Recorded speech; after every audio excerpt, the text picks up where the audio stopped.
Bonjour Cécile. Bonjour Adil. Alors, il y a beaucoup d'actualités autour du marché de l'assurance Mobility Benefits.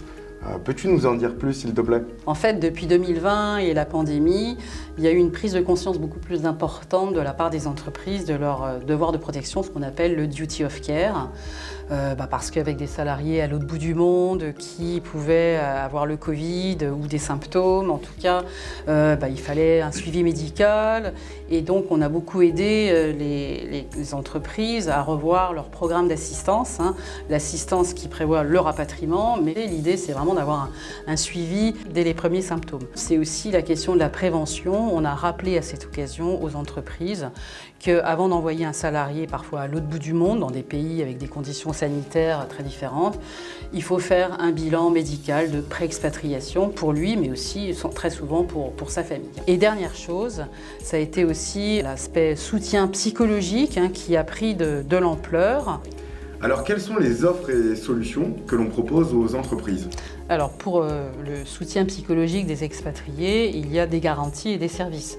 Garanties, on a accompagné nos clients, certains, pour renforcer les remboursements en frais médicaux, des consultations de psychologues, mais c'est surtout les services aussi, avec le développement de la téléconsultation qui a permis effectivement de répondre à l'anxiété que pouvaient avoir les expats. Et pour finir, les Employee Assistance Programme, concept anglo-saxon, mais très utile pour répondre à toutes les problématiques des expatriés et pas simplement au niveau suivi psychologique ou d'ordre médical.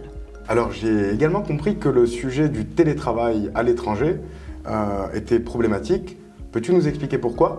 Oui, alors tout d'abord, c'est un vrai sujet qui a démarré à la pandémie, mais c'est quelque chose qu'ils veulent voir perdurer avec des conditions de travail plus souples et des besoins auxquels les RH doivent répondre, sauf que ça n'est pas si simple du tout. Ce ne sont pas des expatriés, si je comprends bien. Non, en fait, la demande, je prends une entreprise française, c'est son salarié français qui veut, parce qu'il retourne dans son pays d'origine ou pour prolonger des vacances, travailler à l'étranger. Mais ça pose énormément de soucis, il y a des risques fiscaux en termes d'immigration, de droit du travail et aussi en matière de protection sociale. Donc je pourrais en parler pendant très longtemps, mais on ne va pas le faire maintenant. Je viens d'écrire un article et je t'invite à le lire. Alors, on a beaucoup parlé des expatriés, mais peux-tu nous en dire plus sur les impatriés? Oui, alors ce que j'appelle les impatriés, ça va être un salarié étranger qui arrive travailler en France et qui devient donc salarié d'un employeur français.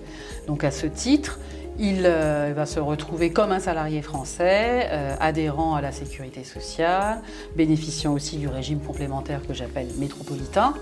Pour autant, ce que connaissent mal les entreprises, les RH, c'est qu'il y a des délais de carence sur certains risques pour le salarié lui-même et pour le conjoint, qu'il s'agisse d'arrêt de travail ou de frais médicaux. Donc c'est assez compliqué, je ne vais pas forcément rentrer dans le détail, mais je suis en train de rédiger un article sur les risques à prendre en compte et les solutions que nous préconisons.